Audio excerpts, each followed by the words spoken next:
Okay. Welcome to Am I the Red Flag, everybody? We are so happy to have you here, inshallah. This was a really unique event that Rachel and I kind of came up with together. Rachel is my CMO, my chief marketing officer, and it was inspired by a lot of different things.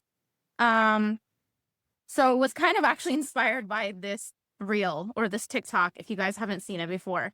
If you want to scan the QR code so you can take a look at it, but basically it's like when you look up what red flags are in a relationship and it actually describes you more than him. And we were just like, we saw it one day and we were like dying. We were like, this is so funny. Um, and it's funny because women often share their dating and relationship stories with me in my DMs, like all the time, like all the time. Probably because I talk about money and marriage so much, but I get so many questions about like, I went on a first date with this guy and it just felt off. Like, is this a red flag or am I reading into this too much? Or I'm dating this guy I really like, but he just said something that didn't sit right with me. Do I keep talking to him? Do I move on? Or I'm close to engagement with this guy, but when I try to talk about finances, he brushes me off and saying like he'll be a good provider, but I don't know what that means, or I don't know for sure that he'll be a good provider, right? So this event, like these DMs really inspired me because it made me think that just like when we asked ourselves about mother a few months ago, like what are women, you know, asking for in mahar, this made me realize that Muslim women really need a way to crowdsource these questions, right? We need a safe space that's not on the open internet where shame and judgment run rampant, but a safe space in a curated environment with other Muslim women who've been where they are, who have experienced what they're going through and can help them and can help guide them in making the best decisions for themselves. So this is why we decided to have this space today.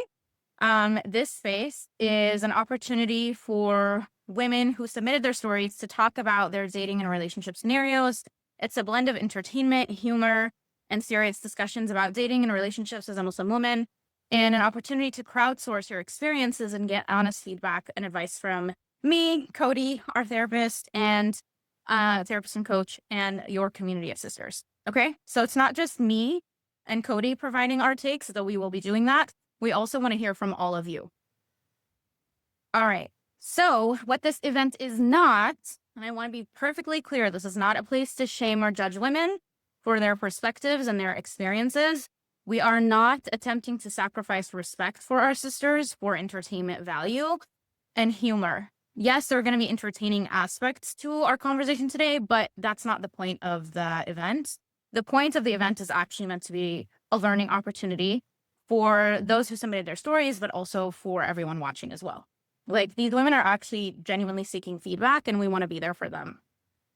And we're not going to provide harsh or aggressive negative feedback or be unkind no matter what someone is sharing. Okay. So this is really, really important that this space remains safe and that we don't go outside of these bounds. Okay. All right. Thanks. Remember, be honest and kind, assume the best intentions. That's part of our faith anyway, to assume the best of your Muslim brother or sister. And remember, at the end of the day, these are all opinions, right? We're not sharing any cold, hard facts about anything. Okay. So if you are not familiar with me, I'm Malak. I'm a financial educator for Muslim women. I'm a public speaker. I'm founder of the signature investing course, Confident Investor.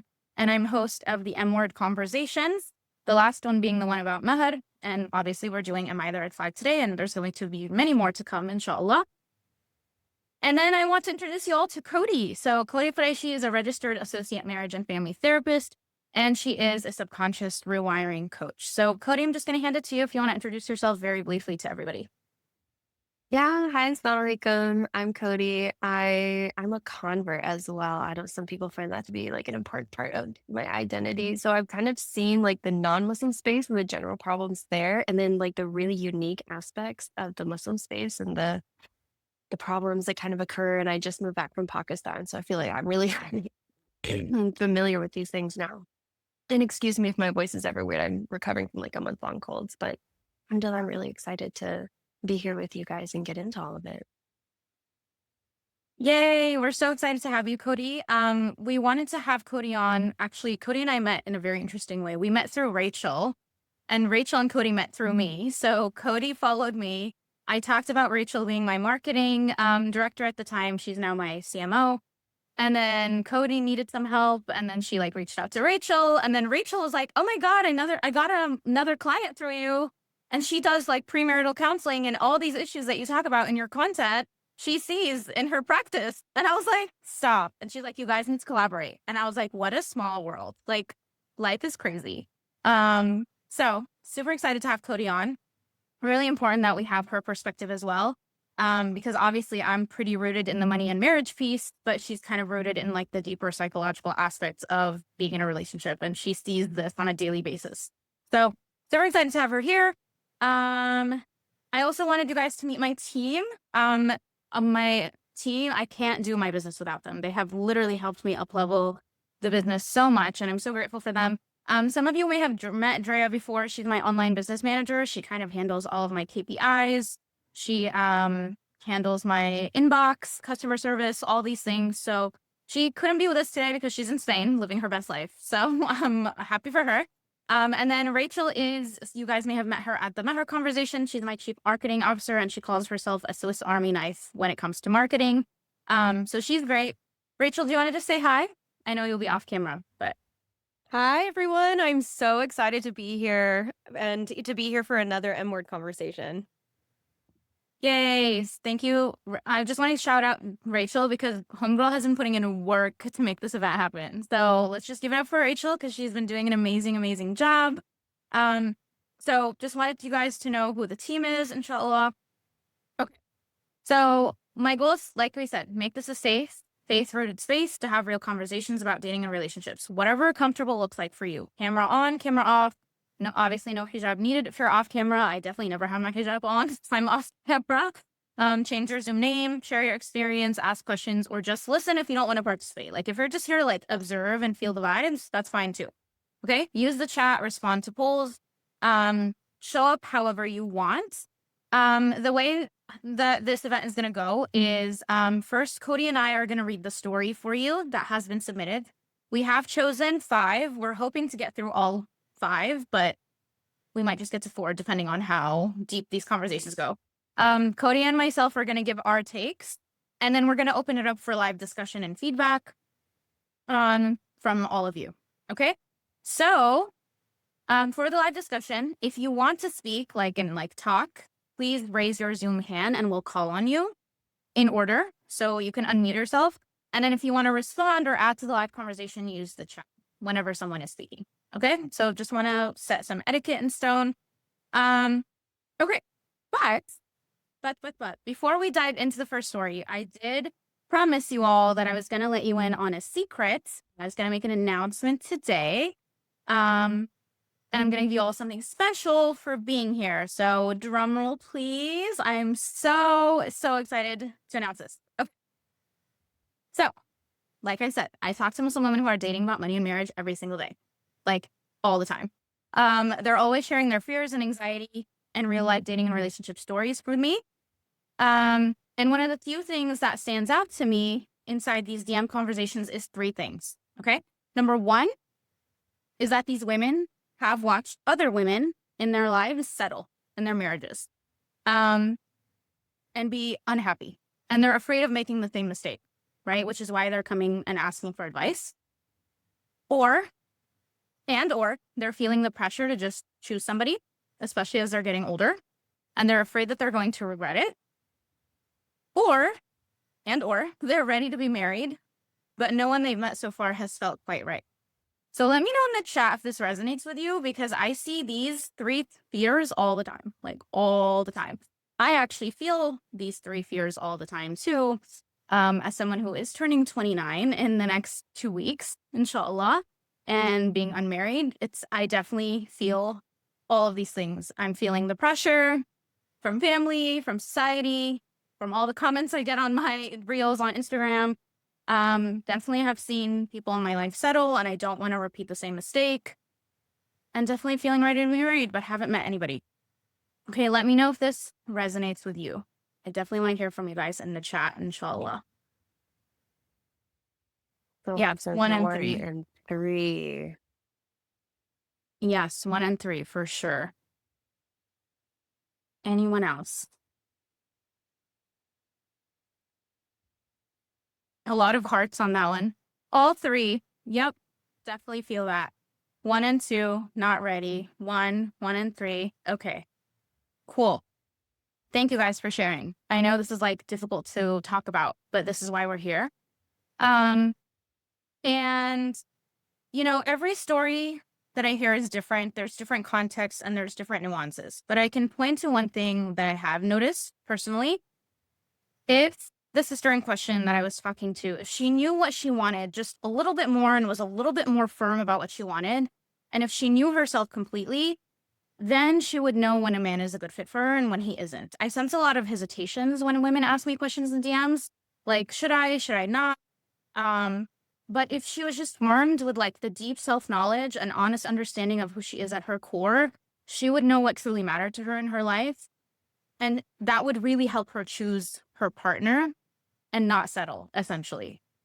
And so that really inspired me. One of the things that I like to do in my business is like see like what are the problems that my community is going through? Like, how can we be of service? How can we help? Okay. So that really inspired me to put together our brand new digital product that we are calling Confident Courtship. Okay. I'm so excited to be releasing this all to you today. You are the first to hear about it. We've been working on it behind the scenes for the last few months, and we are stoked to be releasing this. Okay. So Confident Courtship is a 5-part assessment series and private sisterhood for Muslim women ready to date with intention and choose the right partner confidently. So each of the 5 assessments are designed to help you deeply understand a core part of yourself. So the first assessment, see yourself clearly, is a personality assessment. Okay. We are going to assess 6 core personality traits to help you learn more about yourself. The second one is helping you define your values. So understanding how your values affect your decision-making in everyday life. The third one is obviously understanding your beliefs, where you stand on Islamic beliefs in life and in marriage, so that you can attract a partner who falls on the same spectrum with you. Okay. The halal haram ratios people talk about, that's what that is, even though I don't really like that term. Number 4 is obviously you got to know your money, because I'm the money girly, right? So we want to grow your confidence around your money and your relationship with it and what you're looking for financially from a partner. And then number 5 is we're going to put all of these together and everything that you've learned from these assessments. And then now you're going to date or court with intention, right? Discern what kind of relationship and life best suits you personally. So the first assessment out of these 5 is now available. See yourself clearly, the personality assessment. We are going to be working on the rest of the 5 over the next few months because we're trying to take our time and be really intentional and thoughtful with each assessment that we put together. So the way that Confident Courtship works is step 1, you're going to take the online assessment and get your science-backed results. We did use a lot of science-backed assessments out there to curate this to the Muslim community. You're going to use the companion workbook to interpret and understand your results. So we're going to have you journal, which we love, because the assessment on its own, like you'll get the results, but then you want to do something with that assessment, right? And that's why we have some journal prompts for you to think through about what you just learned about yourself. And then we're going to have you connect and crowdsource inside the private Confident Courtship community. So the community is called the Sister Circle, and it is essentially an extension of this event today. Okay. It is a private community for Muslim women to connect with other women who have done the assessment, who have learned a lot about themselves, and an opportunity to continue to crowdsource your experiences.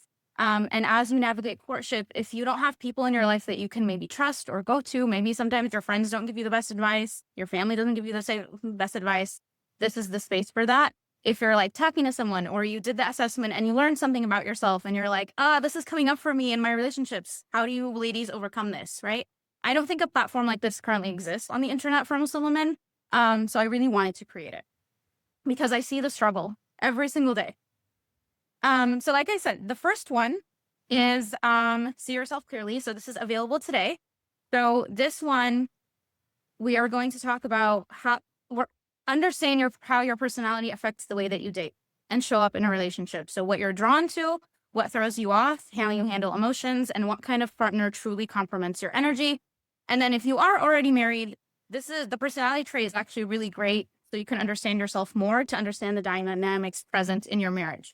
And like I said, this is not your average pop psych quiz. We built this on the mini IPIP6, which is a scientifically validated personality framework that measures 6 core personality traits. And So the announcement is, as a thank you for coming to the session of the M word, I'm giving everyone here first access and first dibs at a never again seen price to these assessments. Okay. So the first assessment of the 5, like we said, is ready right now. So if you want to see what the price is, you can scan the QR code. Rachel will also be putting the link in the chat, inshallah. Now normally the assessment, each assessment's going to be 37. But as a thank you all for being here today, we are going to offer it to you at 27, inshallah, for the first assessment if you want to get on it. So if that sounds interesting to you, the link is in the right-hand corner. So this is a very special price just for you all for being here. Okay, we are not going to offer this price again. So if that sounds interesting to you, go ahead and jump on that. But if you want all 5 assessments, you can pre-order them now and also save. So normally the bundle of assessments is going to be 107, but if you jump on it now, then it will be 87 for you. Okay, so this is a very special price for you. Rachel will also be dropping the link to the bundle in the chat if you want the bundle. Okay, and each new assessment is going to be rolling out over the next 4 to 6 months, inshallah. So you'll have access to the first one right now, but you'll get the rest, inshallah, in the next few months. Okay. So this price is only available until October 1st. We do have another little caveat for you and a bonus for being here today. If you sign up before the end of this event, so literally you have like 1 hour, right? You'll also get the emotional compatibility blueprint completely free. Okay, so you can use the code free for the girls at checkout and grab it. Rachel will be dropping that in the chat as well. The emotional compatibility blueprint is a way for you to visually see your traits from the assessment for all of my visual girlies, for all of my girlies who like to see something like right in front of them. But also we've included a post-date compatibility check. So after each date you go on with a guy or every meeting that you have with a guy, you can use this compatibility check to see if you guys are compatible based on the assessment and based on your personalities, and see if there's any red flags that you noticed, any green flags, or what we're calling orange flags, which you'll learn more about in the workbook, inshallah. Okay, so if you want this for free, you have the next hour. Basically, we are literally going to be deleting the code as soon as we log off. So use the code, get the free bonus, inshallah. And again, if you want the first assessment by itself, it's going to be 27. If you want the bundle, it's going to be 87, and we're never bringing these prices back. Great. So this is our solution, hopefully, to help the pain that I'm seeing in my DMs all the time with women who are going through the courtship process. And these are also issues that I have personally encountered in my own courtship processes as well. Okay. Alrighty. So we are going to go ahead and get started, inshallah. All right. So, when it comes to your stories, I just want to be very frank and say, like, there were some really long stories and there were some shorter ones. So in order to keep the integrity of your story, but also for the sake of time, we did have to lightly paraphrase some of them. Okay. So we just kind of trimmed repetition and we smoothed out some sentence structures. We did preserve direct quotes and key details. Okay. But we just want you to know that your voice and your experience are still at the center. We just needed to make them a little bit more concise for this event without altering the meaning. Okay.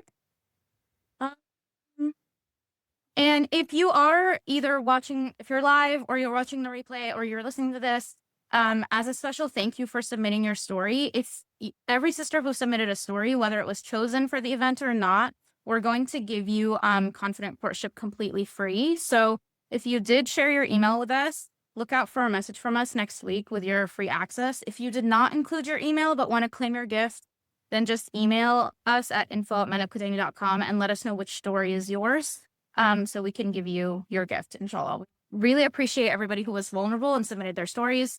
I know it's not easy to be vulnerable, so we really wanted to thank you for your kindness and for sharing with us. Okay. All right. We're ready to dive in. Bismillah. Okay, so ready. So ready. I forgot that this was in here. Okay. All right. Am I the red flag for asking for 10,000 euros as mahr? All right, let's see. Okay. Bismillah. So, I'm going to be reading the story, so I want you guys to focus on my voice because these stories are really long. We felt like it was going to be really overwhelming to put them on the slides, so I'm just going to be reading them. Okay? So, story 1 is I'm 31, he's 39. We met on a dating app, both clear about wanting marriage. On our very first date, he asked me about meher. I said 10,000 euros. He said that was a bit high, but not a problem. Over the next 3 months, we got to know each other through question cards and marriage questionnaires, and it really felt like we were a perfect match. In the last questionnaire, I asked about debt. That's when he told me he had a student loan. Then I started asking about his money mindset, saving, investing, planning. He said money, quote, wasn't that important, end quote. When I asked if he had any savings, he said, quote, no, but I earn enough. If we marry in 10 months, I can have 1,000 euros per month, and then we'll have the 10,000 euros, end quote. I pointed out that that wouldn't cover the wedding or a home, just the mahar. He said he thought I also, then he backtracked and said, oh, I never promised 10,000 euros. You misunderstood. So that's when I started to feel uneasy. I told him he should have been clearer. He said he thought I also didn't care much about money, so he assumed it would be fine. I suggested we sit down, share our goals, and make a financial plan. He shut it down and said, quote, it's not your place. You're too ambitious, too focused on the future, end quote. I'm a simple man. Actually, another quote. I'm a simple man with a simple salary who lives in the moment, end quote. It left me feeling like he saw me as too focused on dunya instead of akhirah, when in reality, all I wanted was to be a team and plan for our life together. In the end, he broke it off. And I'm left wondering, maybe he didn't feel good enough. Maybe my business intimidated him, or maybe I should have been softer. I don't know. What I do know is I lost someone who felt very special. Khair inshallah. Okay. So this was story 1. Something that kind of became really apparent as Cody and I were reading these stories is like, there isn't really a clear side. Like, I know we called the event Am I the Red Flag? But like, it's never just really one person, right? Or it's never really one-sided unless it clearly is and there's like abuse and one. So what I'm going to share is, we're going to share our perspectives, Cody and I, about this situation.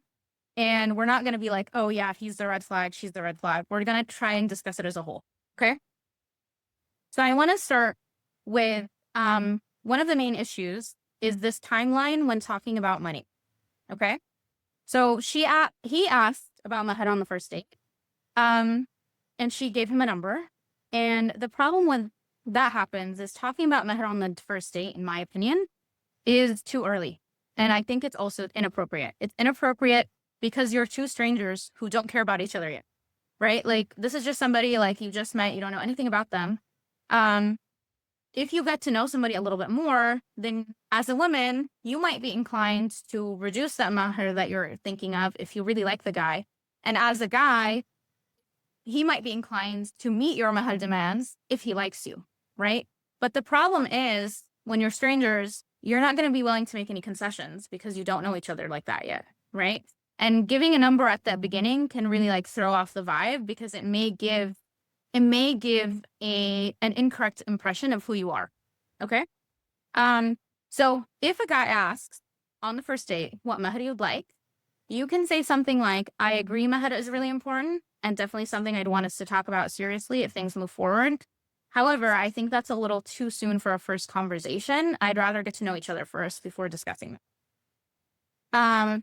If he's insistent on trying to get an answer, I would kind of flag that in my head because he either doesn't have the means, which was revealed later in this case, in this story, or he has scarcity mindset or struggles with generosity. And I would kind of ask him, like, why do you want to discuss mahar so quickly, right? Then the other issue when it comes to timeline is waiting 3 months after a relationship has been established to talk about money. So money is something that needs to be talked about consistently throughout your courtship, like every single month, basically. There's different things that you need to talk about at different stages. So actually, Rachel will be dropping the link for this in the chat, but something that I created for all of you is this financial compatibility questions PDF, what to ask and when. So what to have, what money questions and conversations to have in the first months, right? What questions to have like 2-3 months in. This is after you go exclusive. And then near engagement or at engagement, these are the types of conversations that you need to have. So hopefully Rachel will drop this for you guys in the chat. But it's really dangerous to establish an emotional connection with somebody, and then which can happen in 3 months, knowing Muslims and our timeline, um, and then find out that there's financial incompatibility after you have established an emotional connection. Okay. Um, Couple more notes on my end. So red flags on his end, he made a lot of assumptions about you, the woman, right? He said things like you didn't care about money, which is crazy to say. Saying it's not your place to do financial planning. Him backtracking on the mahar amount is definitely a red flag, in my opinion. A tendency to lie is very scary. He doesn't have savings, which is questionable to me at the age of 39 for a man, unless there were accentuating circumstances. So that would kind of like raise my sort of wariness. And he was also very vague about his income, which is also something to consider. And then he said he's a simple man who lives in the moment. He lacks a vision. Okay. That is something I would definitely look out for. I definitely get the sense of financial incompatibility between the two of you. So you're a planner. He's someone who's unwilling to meet you halfway, and that's going to frustrate you. I do get the sense also that you having your own finances and having success may have been triggering for him because he wasn't in the same place. So there could be some insecurity there. Before I hand it off to Cody, because I think she can talk about this a little bit more, I do want to also acknowledge duality, right? So she mentioned at the end, what I do know is I lost someone who felt very special. So you can still have had a meaningful and emotional connection with somebody while also realizing that you two are not compatible. And both of those things can exist and be true at the same time. And you are allowed to grieve a meaningful relationship.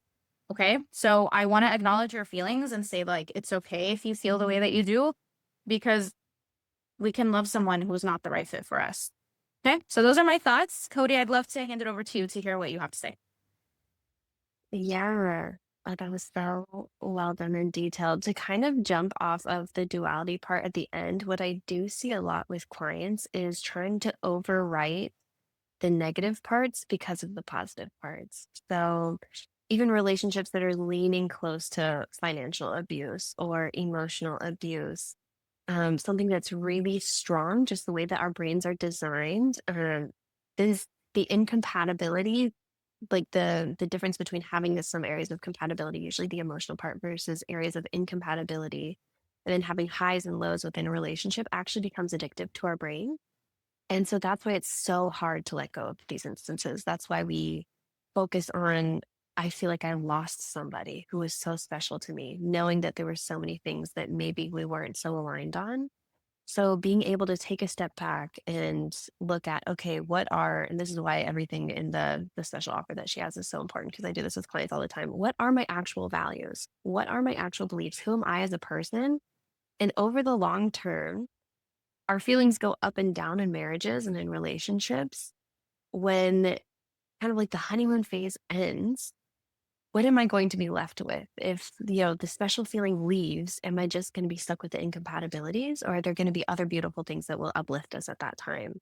So that's something where we need to bring in the logical mind to work with the emotional mind a little bit. Um, it did seem, and so when we read these stories, we're getting this from one point of view, and we don't know the whole thing. We weren't a fly on the wall for the whole situation. I wonder if there were some opportunities to have had more clear conversations. It looks like you mentioned that there may have been an assumption on his end of, I thought you didn't care about it. Does Mhm. that mean that, we didn't go in and say, hey, this is really important to me?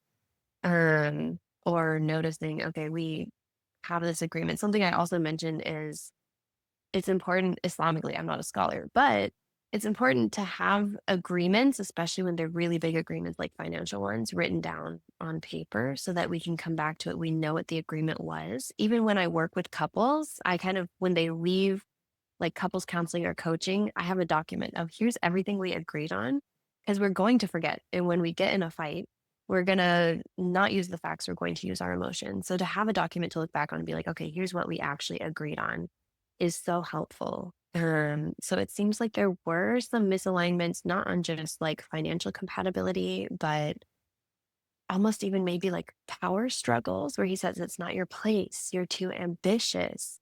That's really hard to hear. And marriage should be a partnership to some degree. The woman is meant to say, have a part of the process. It's not okay. The man totally takes the whole process and runs with it and says, here's how it is. It's meant to be a collaborative process. And sure, he has the degree where he can rule, okay, here's the final decision. But it's interesting that maybe it was triggering of the person telling this story of, hey, I have these goals. And it seems very reasonable the way that it's written, at least for us reading it, of, let's talk about debt. Let's talk about planning.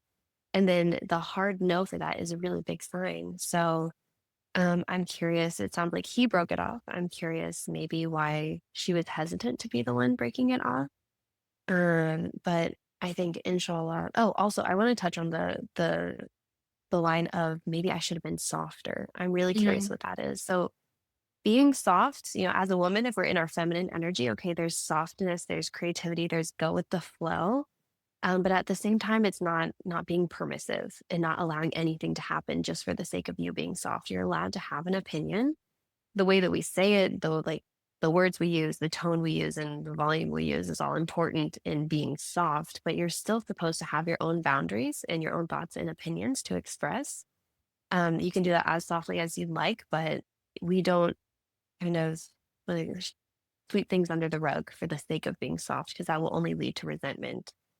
So those are my thoughts. Yay. We have some Thank you so questions. much, Cody. Yeah, I'm seeing the questions. Okay, so should we do you want to read some of the comments or should we do the questions? I Let's was see. curious about the comment. Do you have advice on how not to get too emotionally invested during courtship? Okay. Ooh, more on this, please. Oh, do you want to tackle that one, Cody? I do. So, this is something that's really big. So, if we're thinking about our attachment styles, that's really helpful to know throughout the courtship process. Especially if am I anxious avoidant? So you're getting attached, but if something happens, because we're going to be two separate people from two separate backgrounds and we're going to approach things separately. So if they do something I don't like, which should happen at some point, otherwise maybe we're not seeing the situation clearly, then am I going to be avoidant? Am I going to do a cold shoulder, which is not a great communication skill? But this question in particular is how do I not get too attached, maybe? So, am I anxious attachment? Is there maybe a wound that I'm trying to cover up by becoming really attached to this person, putting them on a really high pedestal, which will only lead to, okay, something happens and it gets knocked off and it feels really devastating. So, one thing that I think is great, especially when we're forming new attachments to whether it's a potential spouse or whether it's friendships, is to go in with like a healthy detachment. So, you don't want to go in like with all your walled up because if you're not vulnerable at all, they're not going to be vulnerable with you either. You don't really get to know somebody, but with a healthy amount of vulnerability and have a healthy amount of communication with them.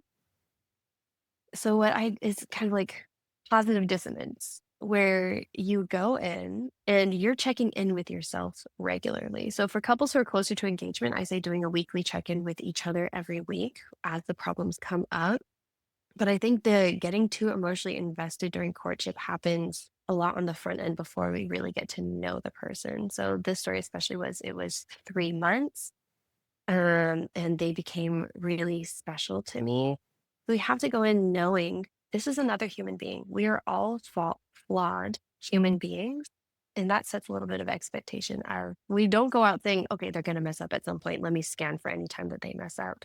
But we do go in with flexibility to know they're a human being. They're flawed just as I'm flawed. They're going to mess up at some point, just as I'm going to mess up at some point. And if you notice that you're really seeing somebody through rose colored glasses, that's a time to sit back and reflect with yourself. I love journaling and saying, okay, is this attachment actually about the person or is it about me? Do I have some other underlying need? And if they're not able to meet that need at any point, how's that going to impact me? Is there any way that I can fulfill this need for myself? So it's okay. You're going to get emotionally invested.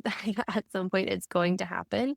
But as long as you're willing to check in with yourself and look for what you think, if you have a history of going in and for 2 weeks it's really intense and then something happens and it drops off, look into that pattern, prepare for that pattern, and anything that you deem for yourself to be maybe too much emotionally invested versus not enough. So you can look out for that as you go week by week. Beautiful. Thank you, Cody. Thank you for bringing up attachment styles because that definitely plays a factor in the courtship process.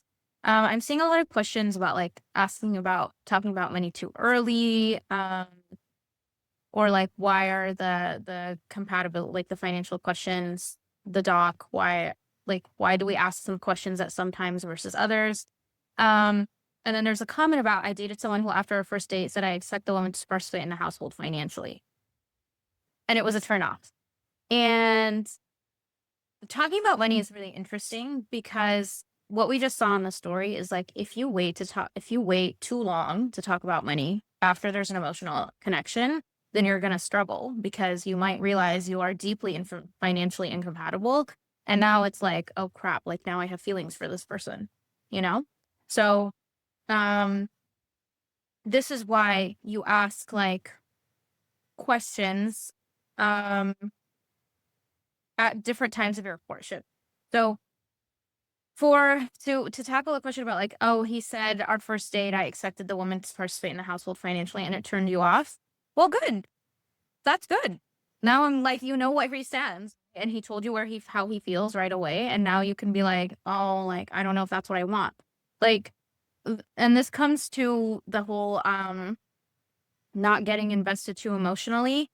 When you know what you want and like somebody like within the first month, like you guys can see that there's immediate incompatibility, then you don't need to take it further. I think this is the problem that I see with a lot of Muslim girls is they see potential orange flags, they see potential red flags, potential incompatibility, but because they're not firm in what they're looking for, then they let it extend longer than it's supposed to.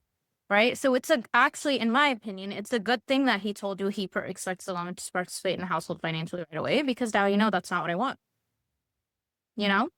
And then you can have a conversation about it. And if that's a hard stance for him, then you guys are just not compatible. And that's okay.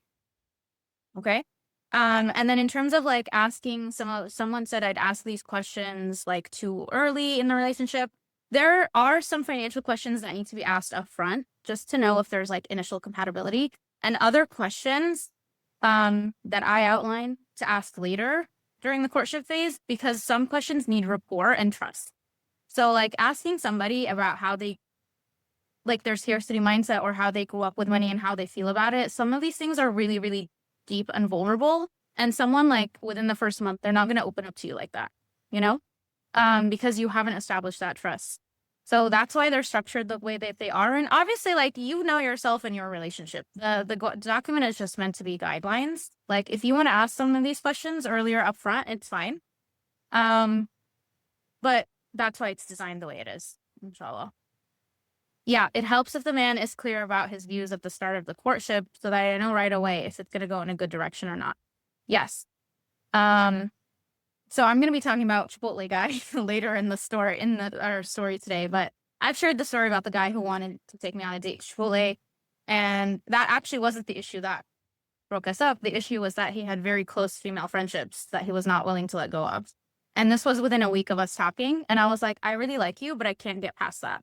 Um, and thank God I didn't, because he had everything I wanted except that.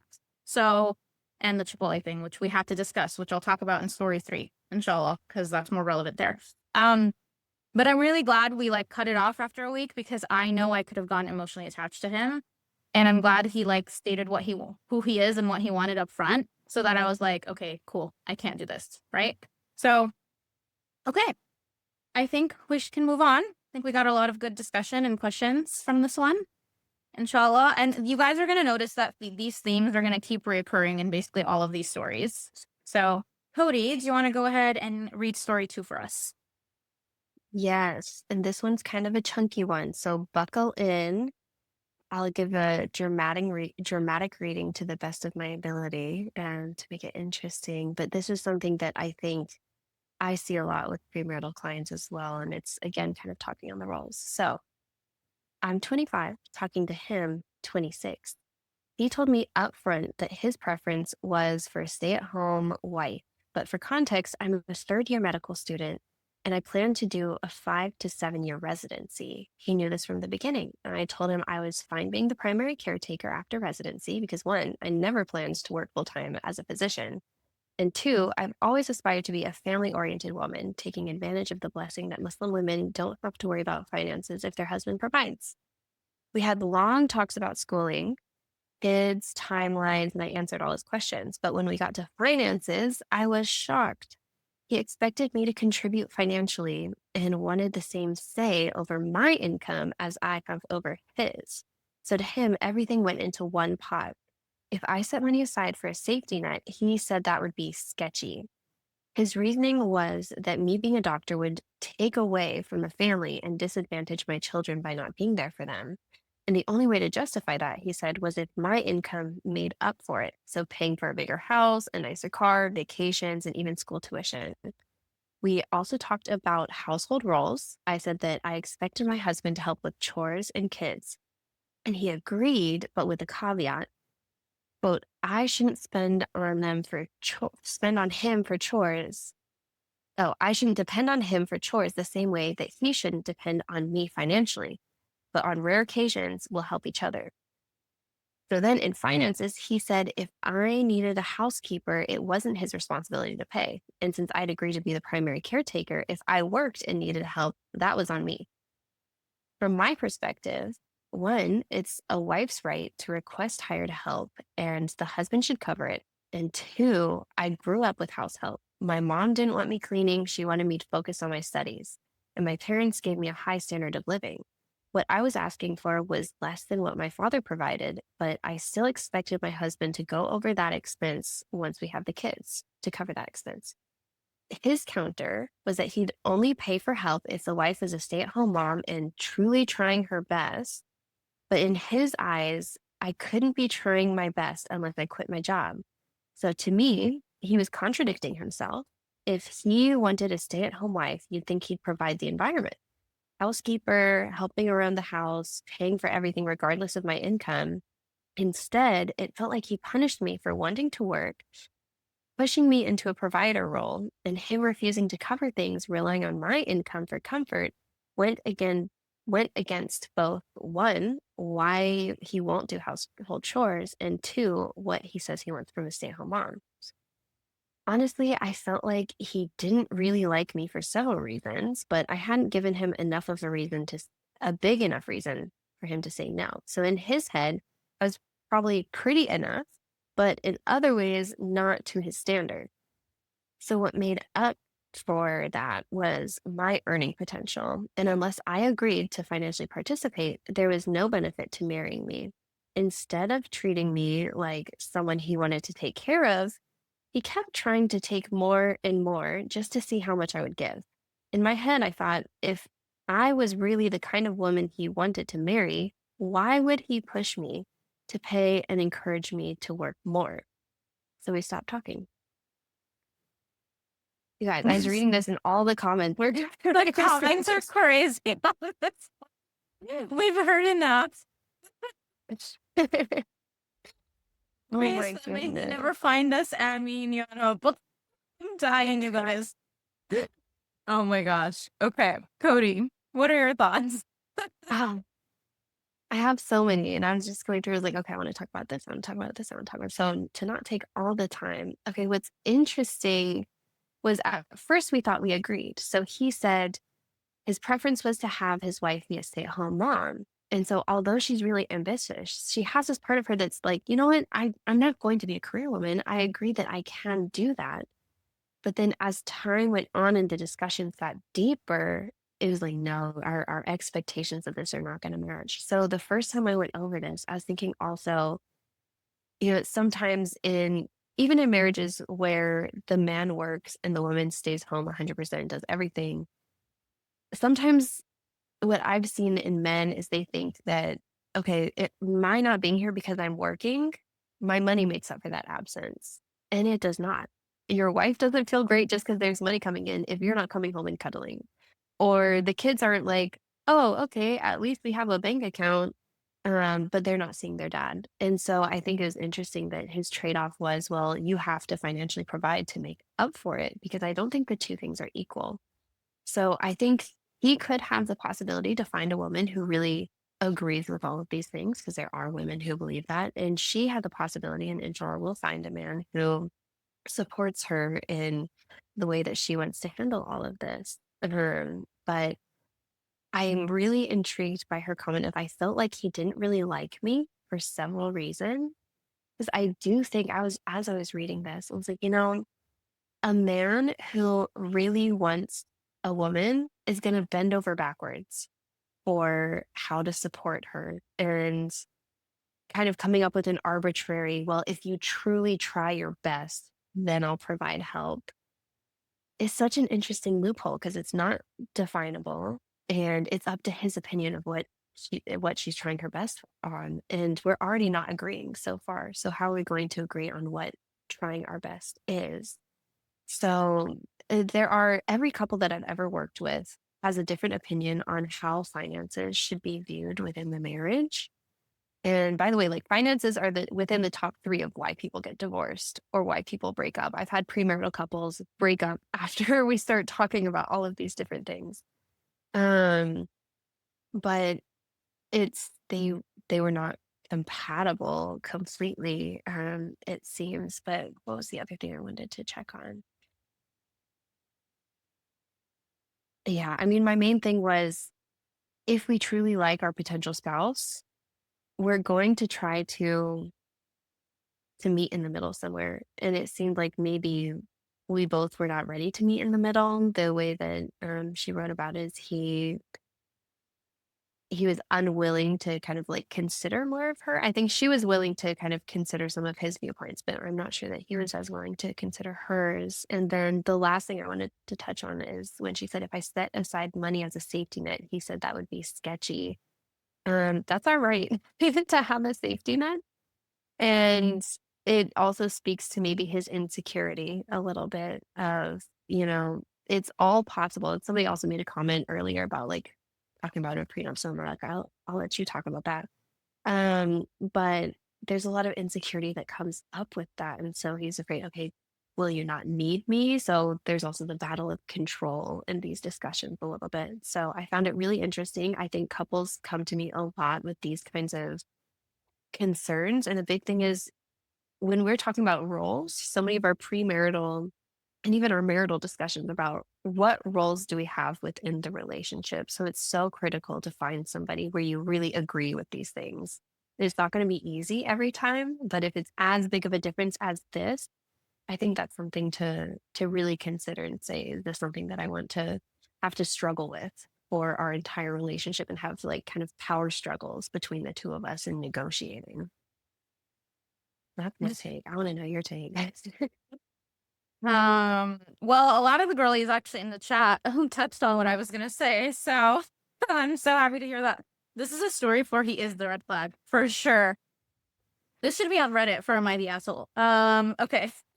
So for this one, I want to point out this is why it's important for you to know what you want because she mentioned I've always aspired to be a family oriented woman, taking advantage of the blessing that Muslim women don't have to worry about finances if their husband provides, which means she wants a provider. Okay. Um, and so when you know you want that, you have to really double down on it. Okay. Because not every man on in this planet is a provider. And we can tell that from this story because like the fact that he's expecting you to contribute financially and he wants your incomes to combine into one pot and the fact that he's contradicting himself, this man does not have a provider mindset at all. Okay. He does a man with a provider mindset, and some girlies touched on this in the comment. He does not care how much his wife earns, point blank. Like he feels the responsibility to provide in the depth of his soul. He understands that burden, quote unquote burden, or responsibility, and he carries it. Um, he would never say he'd expect you to contribute financially. So I really want to point this out because a man who has a provider mindset, it emanates from him. It's a different vibe. He carries himself differently and you do feel it.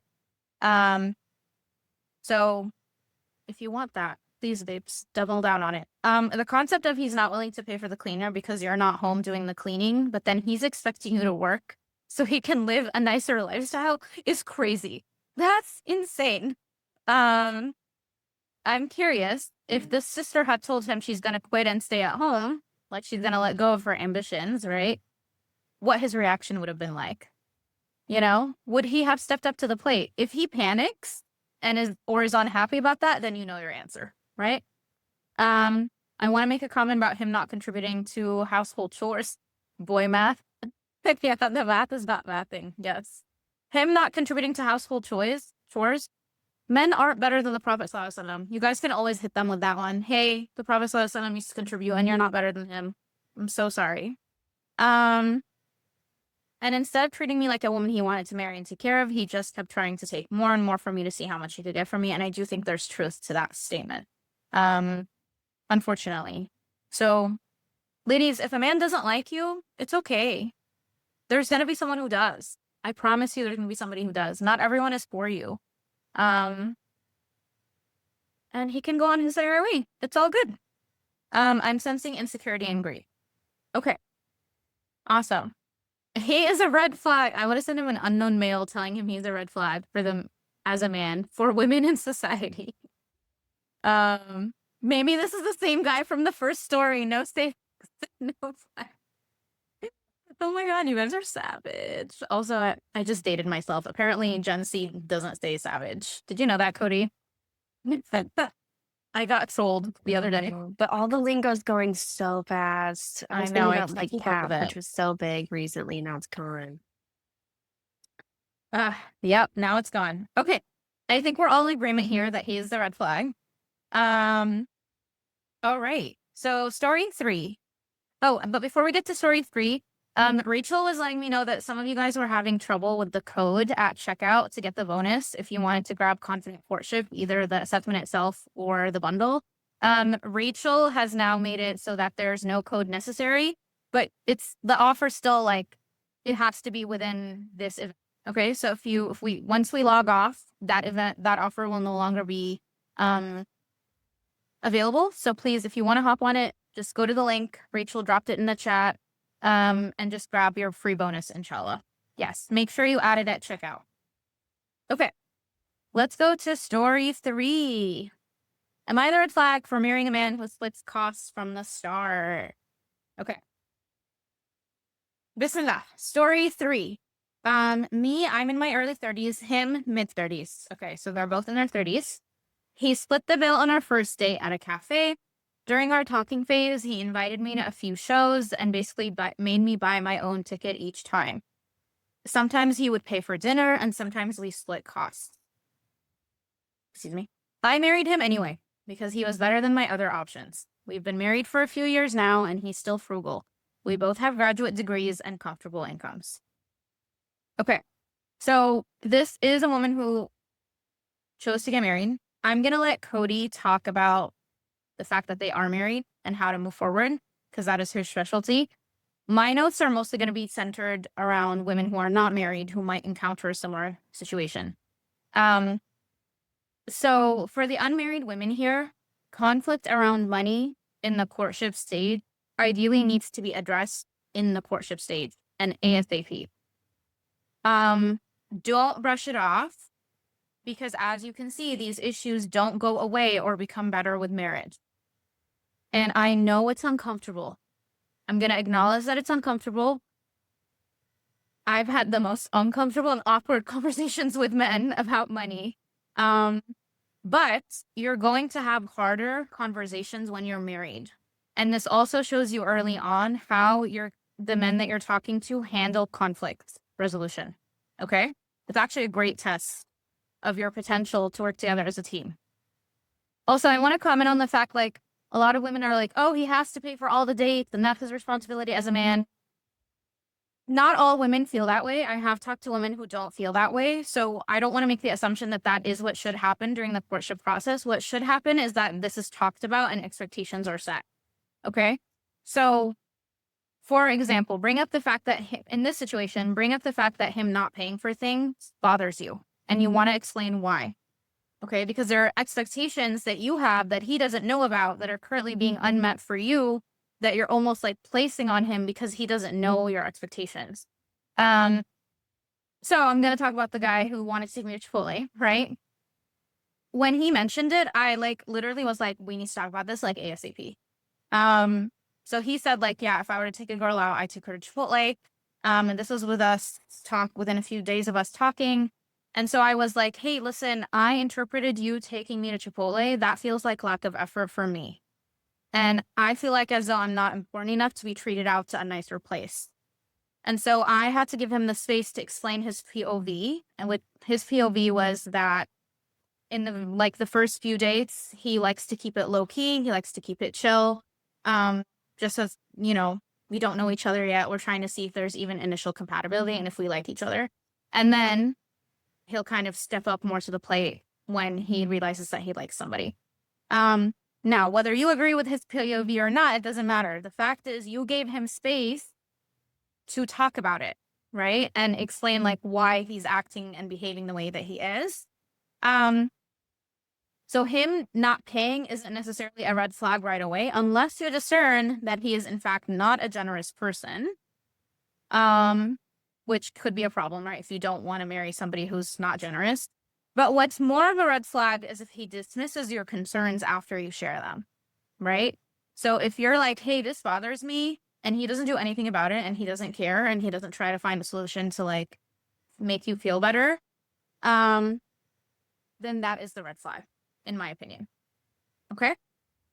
For the married women, I'm gonna have Cody touch on this more, but what she and I were talking about is that this could be an opportunity to increase the depth and intimacy of your relationship, um, in your attempt to find a solution to this problem, because we do believe a solution can be found. Fritz, Cody, your take. Yes.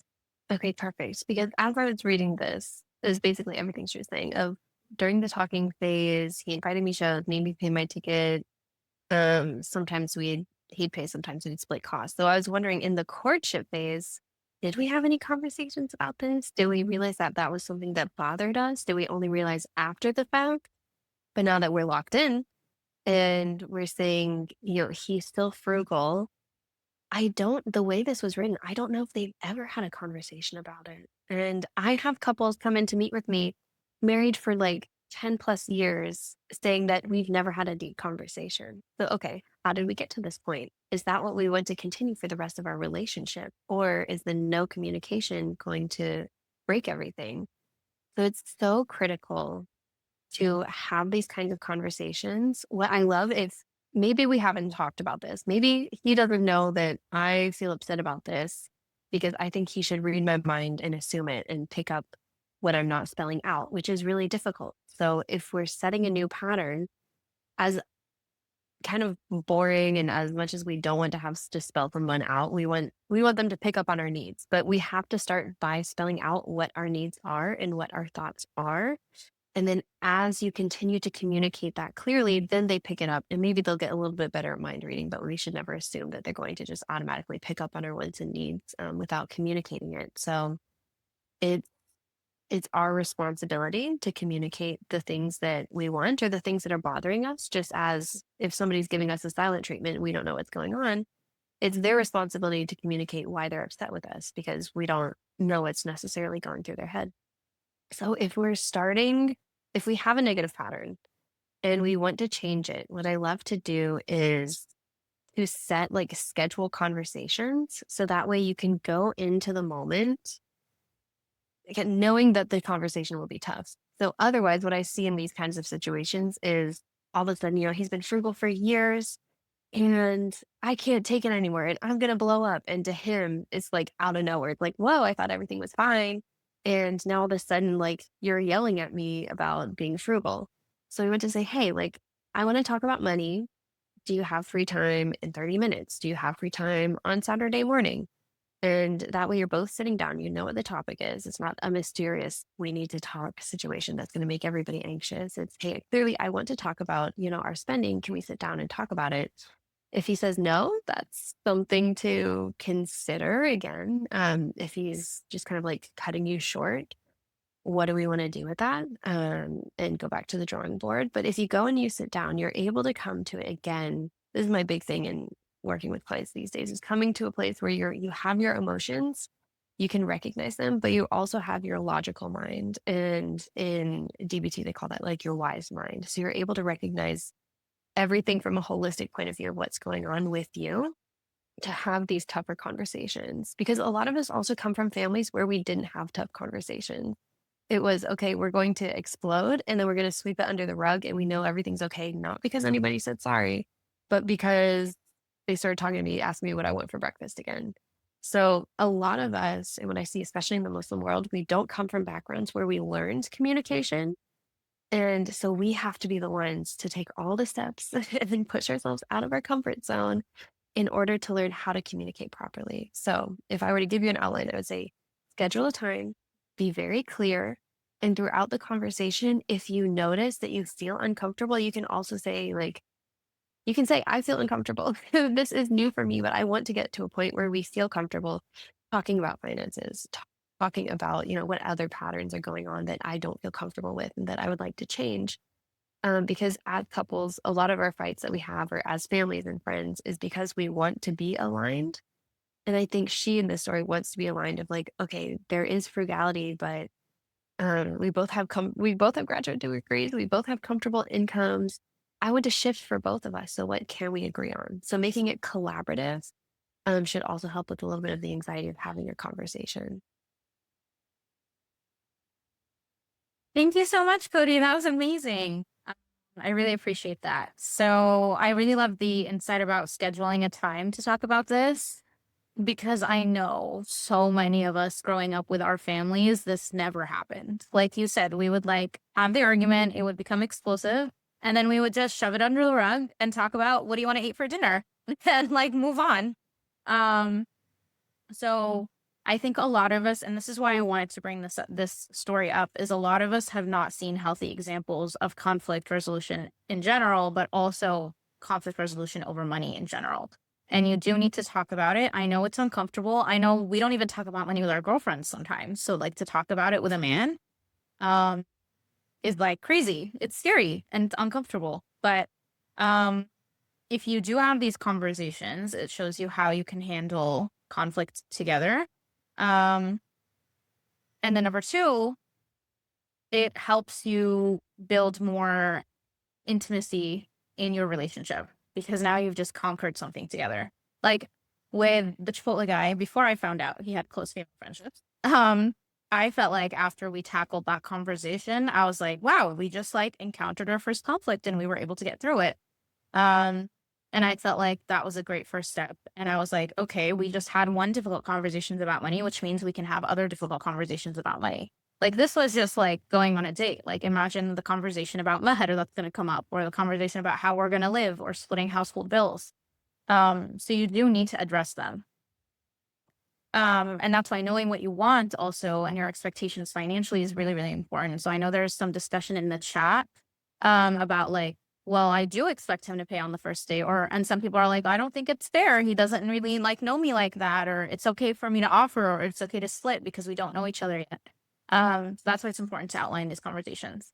The question was, remind us what Chipotle guy's response was when you brought up your POV. His POV was that like, at the beginning, he likes to keep the dates like within the first month or so, he likes to keep the dates like really low key.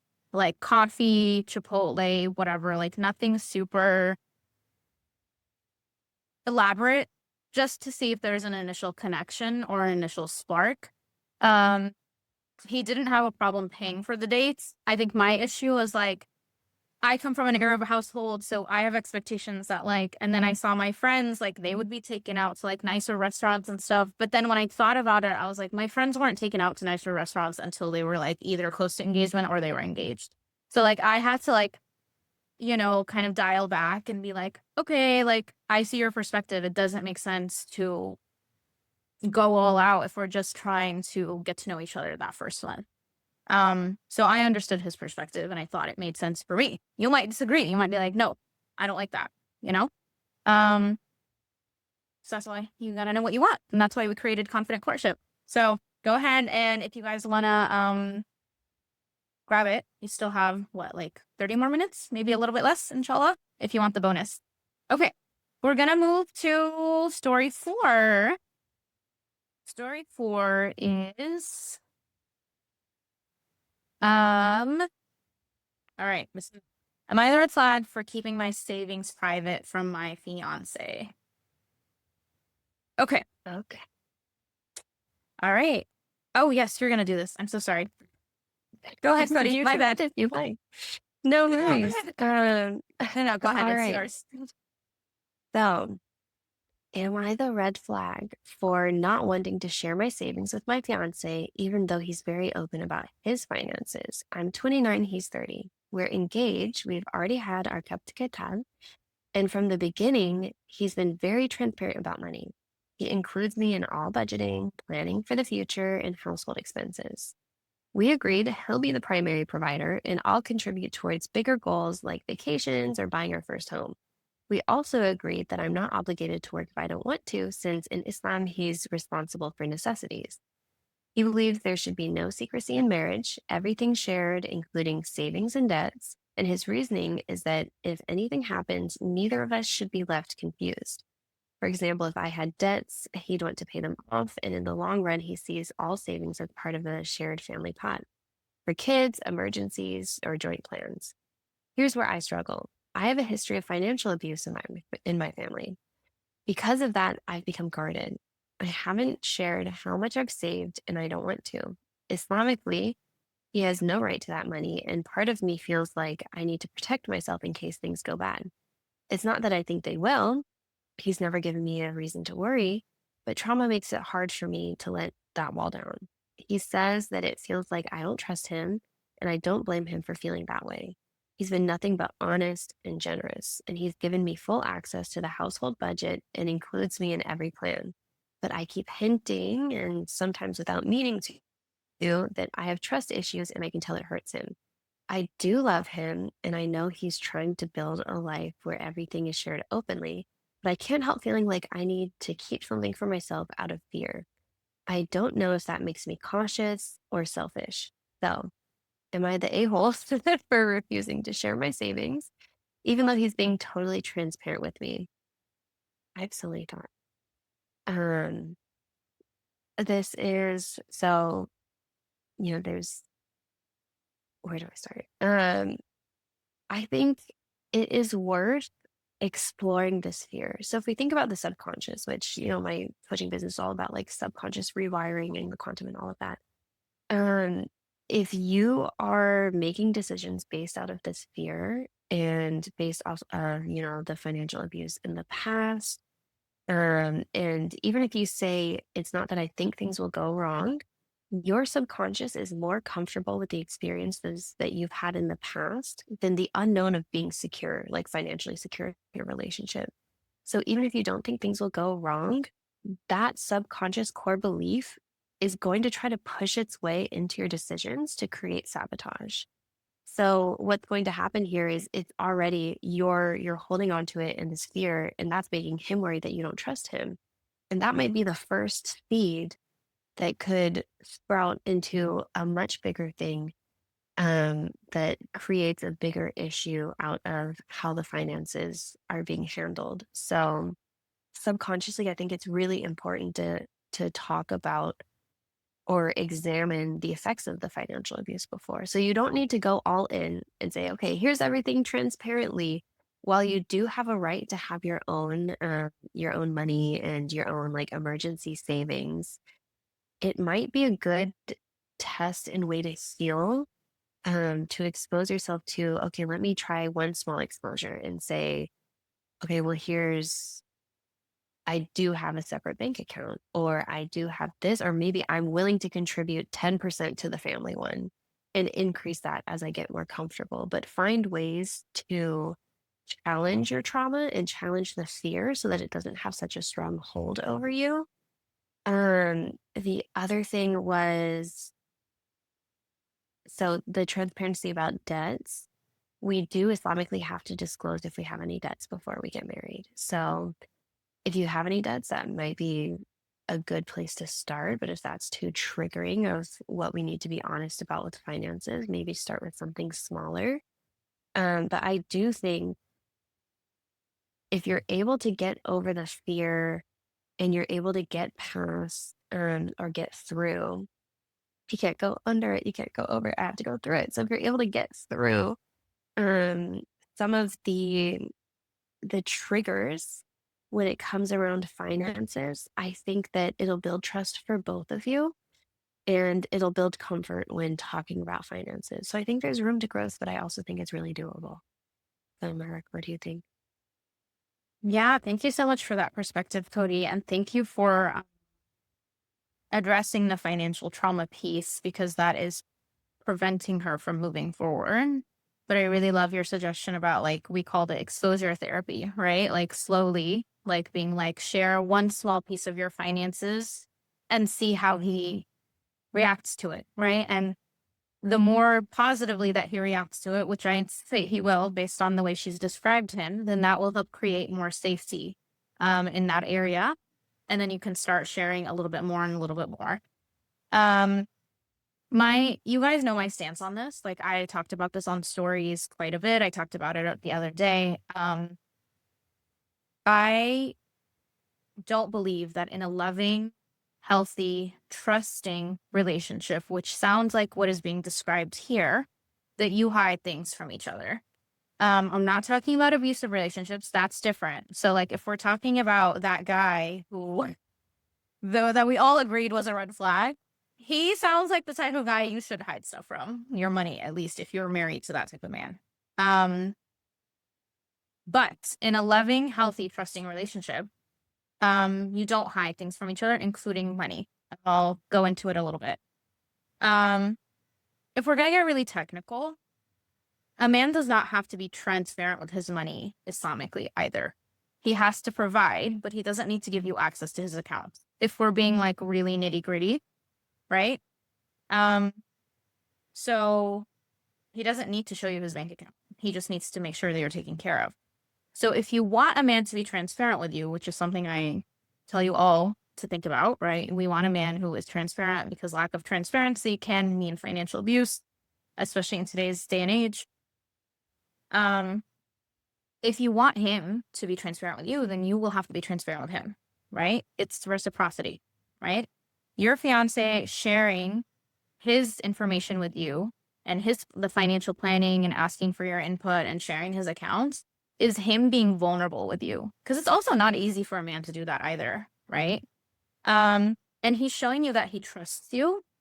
And it's understandable that he would want that reciprocity. And that reciprocity is essential to building trust and deep emotional intimacy in your relationship. I understand his point of view of him being hurt when you don't share. So think of it this way. Let's say you're at like a girl's hangout, right? And it's getting late.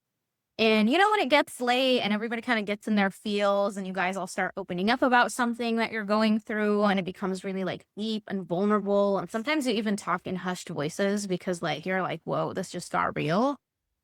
And then you're sitting there listening to everybody. And then when it's your turn, you're like, hey, that was great, you guys. Thanks for being vulnerable, but I'm good. Let's move on. I'm not going to share. It's your right not to share, right? But the people in that room are going to feel put off because they just shared a piece of themselves with you. And now you've kept it without giving something in return. It feels icky. Again, it's that lack of reciprocity. So I want you to think like when you're sharing a secret with a friend and she decides to be like, great. And then she's not vulnerable with you. It's the same way, right? With a good man who has that provider mindset, you don't have fears of him getting greedy or wanting your money, especially if he's never shown you that.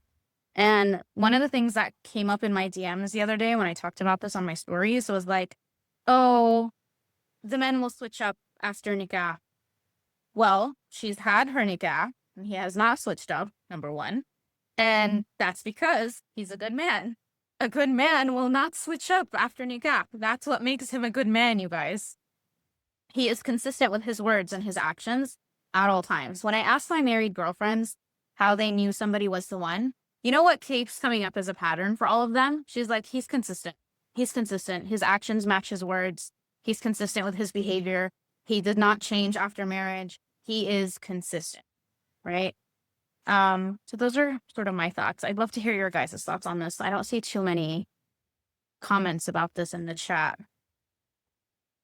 So I wonder how you guys feel about this one. Ooh, maybe we're more split on this one and no one wants to share. Okay.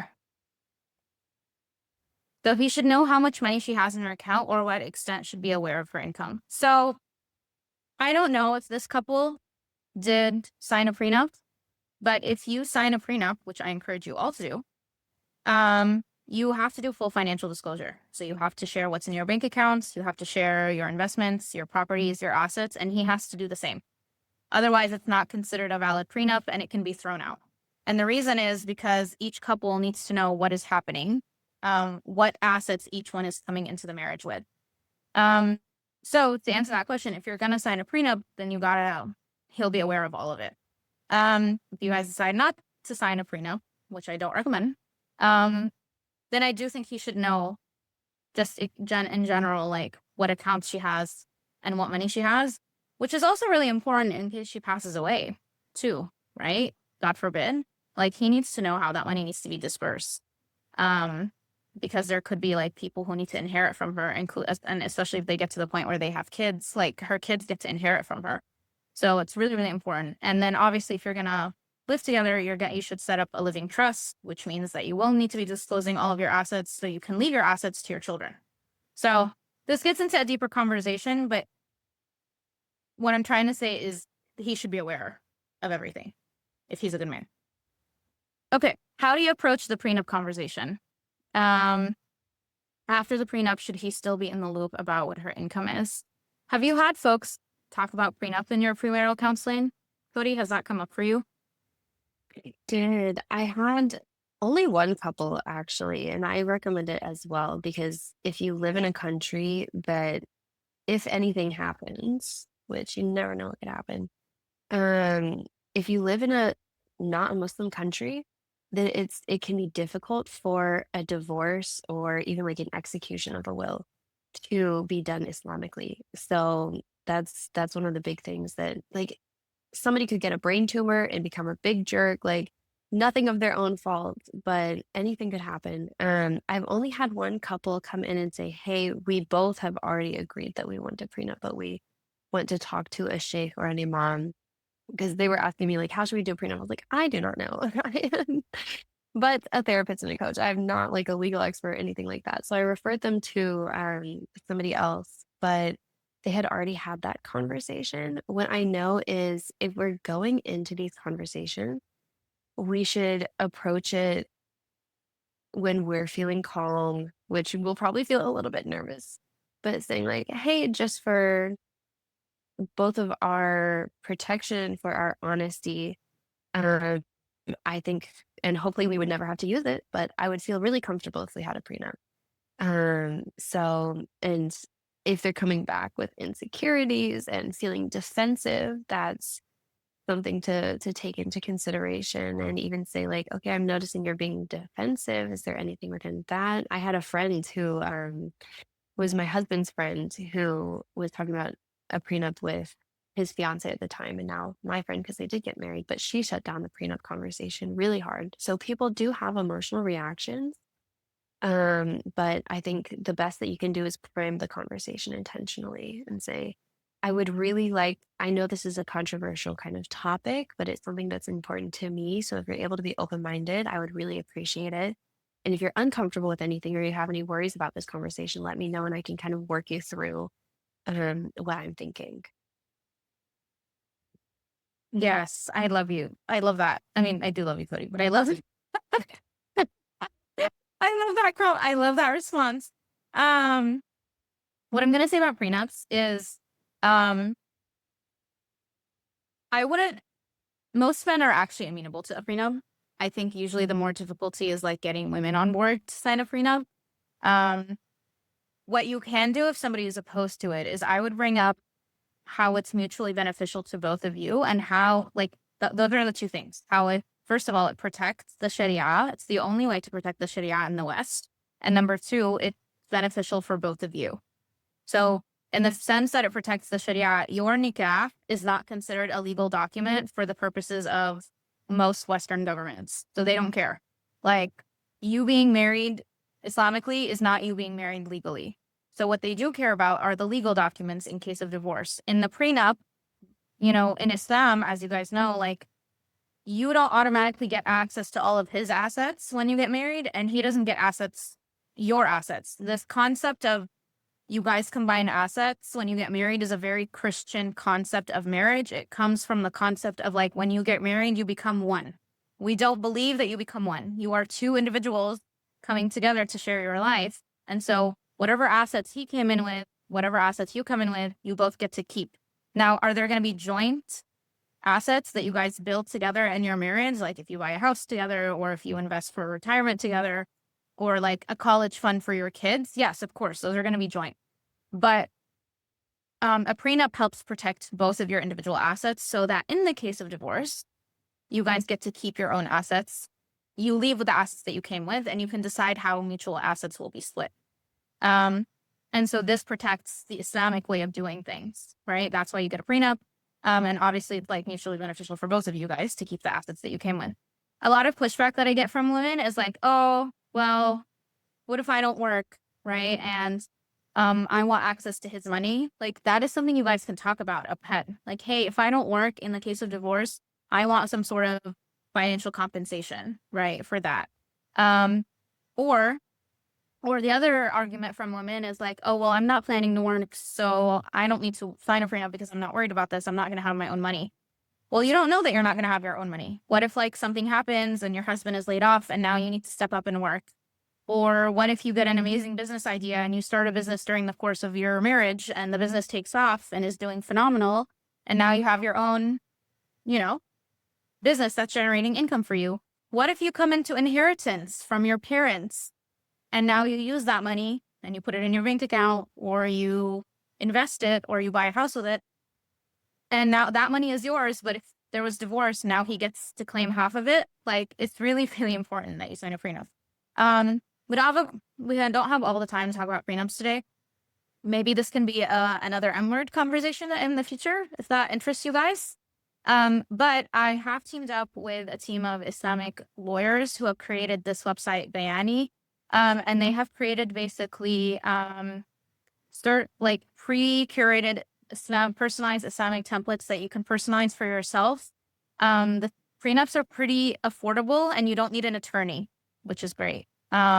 Which is like the most expensive part of the prenup. So these cost like $2.99 right now. If you use my code MK, you'll get $100 off. But the prenup templates have been verified by Islamic scholars. So they're doing really good work. I would encourage you guys to check them out if you want to do the whole Islamic prenup route, inshallah. Okay.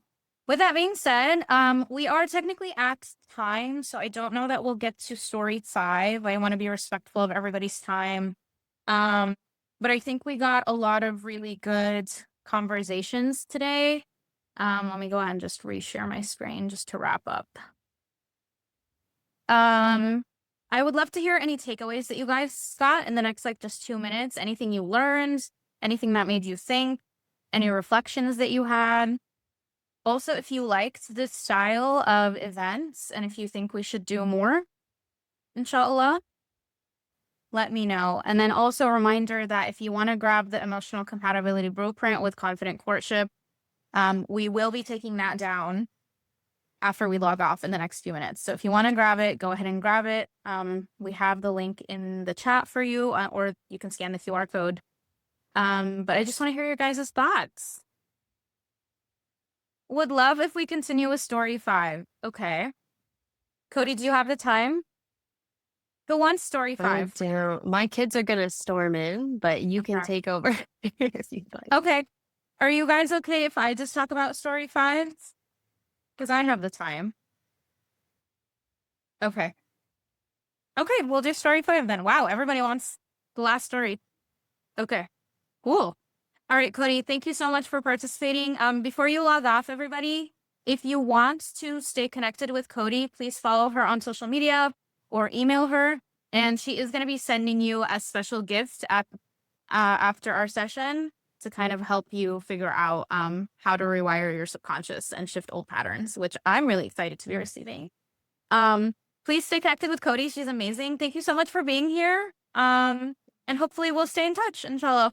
Please stay in touch with Thank Cody, you you guys. for having me. It was so nice doing all of this with you all, and I will leave before you start hearing tiny human screams. All Bye. right. Bye, Cody. Salams. All right. Okay. All right, you guys. It's just me now. I know we won't have Cody's perspective, but we can do the last story since it's very much requested.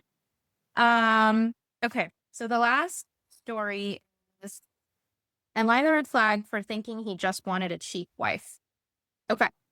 So we have me, female 35, him, male 44. So there's a 9-year difference between them. I've never been married. He's divorced now. He got married for the first time at 40. On the first date, he asked me if I'm materialistic and if I cook. I'm not materialistic by any means. I grew up in poverty, but this question really irked me. This guy drives a Tesla, buys $200 pants, and later told me he used to want a lavish lifestyle like buying a Ferrari or a Porsche just because his friends were buying one. So yeah, I got hella triggered because it seemed like the question really was, quote, are you low maintenance? Are you cheap? End quote. So I can be cheap while he spends lavishly. Am I the red flag here? Also, I feel like men marrying at 40 is kind of a red flag. Am I the red flag for saying that? Okay, you guys might have a lot of thoughts on this. I feel like I already know what thoughts you guys are going to have, but I'm going to share my perspective and you can disagree with me if you'd like.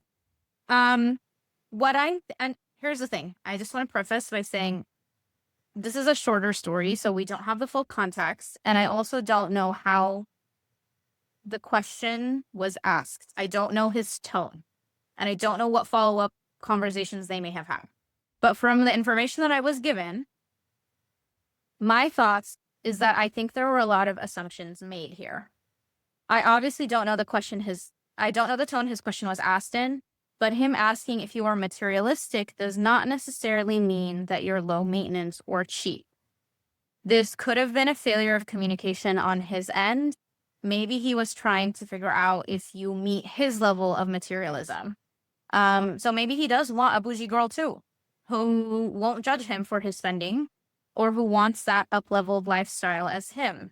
Maybe he's talked to women in the past that weren't comfortable with his level of spending or judged his level of spending. So he wanted to ask that question from the get-go to possibly not waste his time on somebody who doesn't match where he is. And maybe he was actually asking that question because he is asking if you're low maintenance, right? What we do know is that the question was phrased poorly, in my opinion. No matter what answer he was looking for or what his intention was with the question, it could have been asked differently. When a man asks a question poorly, which happens all the time, sometimes we have to get deeper clarity on what they're actually asking. So if I were you in this position, I would ask, like, what does materialism mean to you? And can I ask you why you're asking that question? So again, going back to like having these difficult financial conversations early on, an issue that I often see with communication is an unwillingness to go deeper beyond the face value, probably because it's uncomfortable. At face value, it sounds like he's asking if she's materialistic. If we go deeper, is that really what he's asking, right? We make too many assumptions without gaining clarity. Being married by 40 is not necessarily a red flag. There could have been other circumstances. Maybe he was healing childhood wounds. Maybe he was growing his career so he can have this lavish lifestyle for him and his wife. Maybe he was taking care of family and couldn't dedicate his time or resources to a partner. Or maybe he has a past and he repented and chose Islam for himself later in life, which you need to discern whether you're comfortable with that situation or not. So what I'm trying to say here is, like, I feel like it's really hard for me to say who is the red flag in the situation because I don't have enough context. But also, I just get the sense that there's a lot of assumptions being made here. It's also possible, since she mentioned that she grew up in poverty, that maybe there's also a sense of like insecurity for her because he is presenting as very well off, that it could be a sense of insecurity for her, or like, oh, he grew up with so much fun, or he has so much money and I didn't come from that. So could be triggering for her. Again, I don't know. These are just my thoughts. All right. I'd love to hear what you guys are saying in the chat. Okay. Immediately no, she's def not. Too direct. I feel like you're giving him grace and not assuming the worst. Maybe I just jumped the gun a bit, but his tone was def off. Okay, so that's what I'm trying to say, you guys, is we don't know his tone. So maybe he asked, like, we don't know what his tone was, right? Asking someone if they're poor, if you know they don't come from a strong background, is a huge hit to your self-esteem. So we don't know if he came from a poor background either. So maybe he did come from poverty and he also has a trigger. And so he like clawed to get out of poverty and now he has a lavish lifestyle. But he like didn't know how to communicate that, right? So there's a lot of things we don't know. For someone saying we are giving grace, we need to do a little bit more of that, in my opinion. I think sometimes we jump the gun too quickly and we don't give people grace. Again, like the Chipotle story, I immediately like lost it, you know, like when he told me that. But then when I thought about it, I was like, can you please explain your perspective? We need to give people grace. Like what I see with Muslim women are two things. I see two extremes sometimes. I see the extreme of we connect, we get too attached too quickly, and then we've been talking for a few months and now we have this emotional connection with somebody and we realize we're actually not really incompatible and we're ignoring red flags. Okay? And then we're like, that's one end. The other end is we write off people too quickly too, right? So it's like, oh, he said this one thing I didn't like on the first date, so I'm just gonna like, unless he said something crazy, like what that sister mentioned about like, oh, he wants somebody who wants to contribute financially, and you just like know you're not okay with that.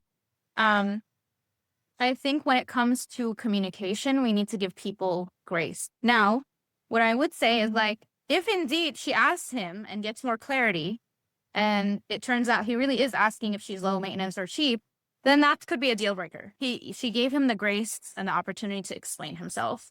So those are my thoughts. We don't want either extreme. We don't want to get too attached and then it's like we realize we're incompatible and it's been months. And we don't want to write someone off too quickly either, because there could be genuine connection there and maybe you just misunderstood his tone or misunderstood his question. So I don't think she's a red flag. I don't know if he's a red flag.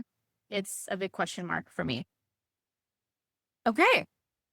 So those were the stories that we had prepared for you guys.